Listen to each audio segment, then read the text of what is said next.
बिहार चुनाव से जुड़ी ये बड़ी खबर सामने आ रही है। दिल्ली में आज बीजेपी सीसी की बैठक होने वाली है। बिहार चुनाव को लेकर यहां मंथन किया जाएगा। इस बैठक में पीएम नरेंद्र मोदी, अमित शाह, जेपी नड्डा भी शामिल रहने वाले हैं। आज एनडीए की पहली सूची जारी हो सकती है, ऐसी भी जानकारी सामने आ रही है।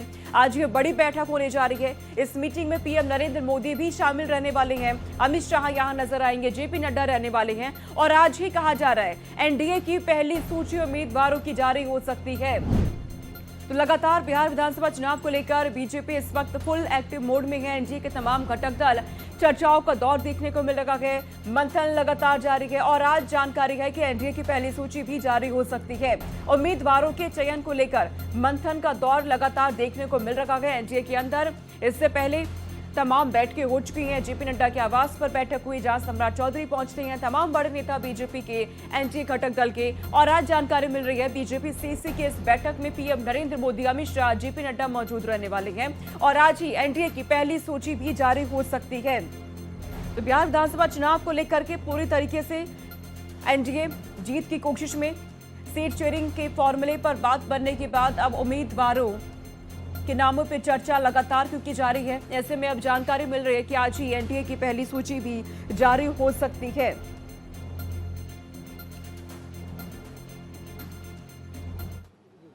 चुनाव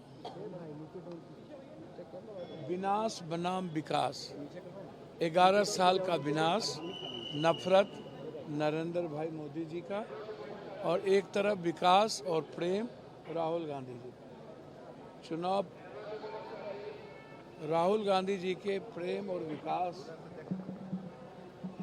और संघर्ष के ताकत पर होगा, और एक तरफ नफरत और विकास होगा। बिहार का चुनाव जनता के लिए होगा और गठबंधन का सम्मान सर्व। आपने कहा है कि आरजेडी टेक्निकल पार्टी हो गई है। आपने कहा है कि आरजेडी टेक्निकल पार्टी हो गई है। नहीं, मैंने कहा कि मास पार्टी लालू यादव जी एक स्वाभाविक लीडर थे। कर्पूरी जी के बाद रामविलास जी, लालू जी, नीतीश जी। अब पार्टियां टेक्निकल होती जा रही है। मैंने ये नहीं कहा आरजेडी, मैंने कहा पार्टियां टेक्निकल होती है। फेसबुक क्या होती जा रही है, इंस्टाग्राम होता जा रहा है, ज़मीन से सरोकार कम होता है। और हमें ऐसे चीज़ों से बचने की ज़रूरत है और वर्कर का सम्मान करने की ज़रूरत है। संजय झा कह रहे हैं, संजय झा 100 सीट पर चुनाव लड़ने की बात कर रहे हैं और कह रहे हैं कि थर्ड फ्रंट बनाएंगे। सीमांचल में कितना नुकसान होगा? भैया, मैं किसी व्यक्ति का मूल्यांकन करने नहीं बैठा हूँ। सबको राइट है चुनाव लड़ने का। मैं इतना जानता हूँ, देश के और बिहार के जो अत्यंत पिछड़ी जाति के लोग हैं, ईबीसी, ओबीसी और माइनॉरिटीज के लोग बिल्कुल चट्टानी एकता के साथ राहुल गांधी जी के संघर्ष और उनके विश्वास के साथ चल रहे हैं। ओबीसी जी 5 साल में एक बार आते हैं। सीमांचल और कोसी मेरे खून और सांस का दूध और मिश्री की तरह रिश्ता है। चाहे वो मुसलमान हो, चाहे कोई दलित हो, चाहे कोई गरीब हो। और मैं इतना जानता हूँ, मेरे माँ के प्रेम और प्यार को छीनने की ताकत दुनिया में कोई नहीं रखता है। संजय झा कह रहे हैं कि 14 पप्पू यादव को यहाँ पर आप सुन रहे थे। हर एक दल क्योंकि चुनाव को लेकर के अपनी अपनी बातों को रखता नजर आ रहा है। बयानबाजियों का दौर भी देखने को मिल रहा है। एक तरफ एनडीए में अब उम्मीदवारों के नाम पे क्योंकि लगातार चर्चा हो रही है, मंथन किया जा रहा है किस सीट से किसे मैदान में उतारा जाए, चुनावी मैदान में किसे उम्मीदवार बनाया जाए। इंतजार मतदाता भी कर रहे हैं कि कहां से कौन प्रत्याशी रहने वाला है। ऐसे में अब जानकारी है कि आज नामों पर मुहर लग सकती है क्योंकि लगातार बैठकों का दौर देखने को मिल रहा है। आपको समझा दें कि 2020 में किस तरीके से जो पूरा चुनाव रहा था वो रहा था एनडीए का।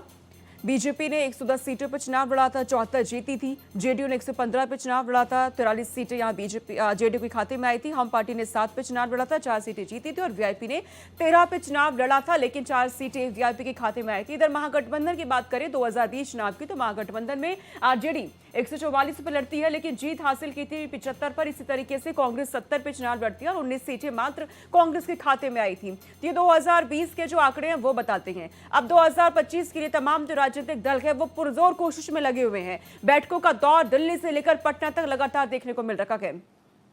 और इस बीच एक बड़ी खबर सामने आ रही है। दिल्ली में जेडीयू के बड़े नेता मौजूद हैं। संजय झा और ललन सिंह दिल्ली में मौजूद हैं। सीएम नीतीश के निर्देश पर ये दिल्ली पहुंचे हुए हैं। बीजेपी के शीर्ष नेताओं के साथ बातचीत करने वाले हैं। सीट शेयरिंग को लेकर यहां बातचीत हो सकती है। एनडीए सीटों को लेकर जल्द ही ऐलान भी हो सकता है। तो एनडीए में सीट शेयरिंग को लेकर बातचीत का दौर लगातार जारी है। महामंथन हो रखा है सीट शेयरिंग को लेकर, उम्मीदवारों के चयन को लेकर। ऐसे में अब जेडीयू के बड़े नेता लगातार बीजेपी के शीर्ष नेताओं से मुलाकात कर रहे हैं। आज भी बातचीत देखने को मिलेगी। सीट शेयरिंग को लेकर यह बातचीत हो सकती है, चर्चा यहां पर हो सकती है। और इसके बाद जल्द ही सीटों का ऐलान भी औपचारिक तौर पर कर दिया जाएगा। दिल्ली में मौजूद जेडीयू के दो बड़े नेता हैं जो इस वक्त दिल्ली में बताए जा रहे हैं, संजय झा और ललन सिंह। बीजेपी के तमाम बड़े नेताओं से मुलाकात करने वाले हैं आज ही, क्योंकि बीजेपी सीसी की भी बैठक होने वाली है जिसमें उम्मीदवारों के चयन पे लगातार चर्चा हो रही है। और आज कहा जा रहा है कि मुहर लग सकती है नामों पर। ऐसे में जेडीयू के तमाम बड़े नेता बीजेपी के शीर्ष नेताओं से मुलाकात करने जा रहे हैं। और उम्मीद यहां पे ये है कि सीट शेयरिंग को लेकर जब बातचीत होगी तो आज ही औपचारिक तौर पर सीटों का ऐलान भी एनडीए की ओर से किया जा सकता है। बिहार चुनाव से जुड़े सूत्रों के हवाले से एक और बड़ी खबर है। बीजेपी कई विधायकों के टिकट काट सकती है। 80 में से 21 विधायकों के टिकट काटे जा सकते हैं। जनता की नाराजगी यहां भारी पड़ सकती है। युवाओं और महिलाओं पर बीजेपी का पूरी तरीके से फोकस बताया जा रहा है। बिहार चुनाव से जुड़ी इस वक्त ये बड़ी खबर सामने आ रही है।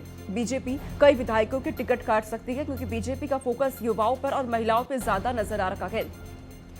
जनता की नाराजगी इन विधायकों को भारी पड़ सकती है। जिन विधायकों से आम जनता नाराज चल रही हैं उनके टिकट कट सकते हैं। बीजेपी अब कई विधायकों के टिकट काट सकती है। सूत्र ये जानकारी दे रहे हैं क्योंकि उम्मीदवारों के नाम पे चर्चा लगातार हो रही है।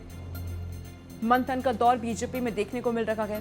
आज भी बीजेपी की बड़ी बैठक है जिसमें पीएम नरेंद्र मोदी, अमित शाह, जेपी नड्डा मौजूद रहने वाले हैं और वहां उम्मीदवारों के नामों पर चर्चा होगी।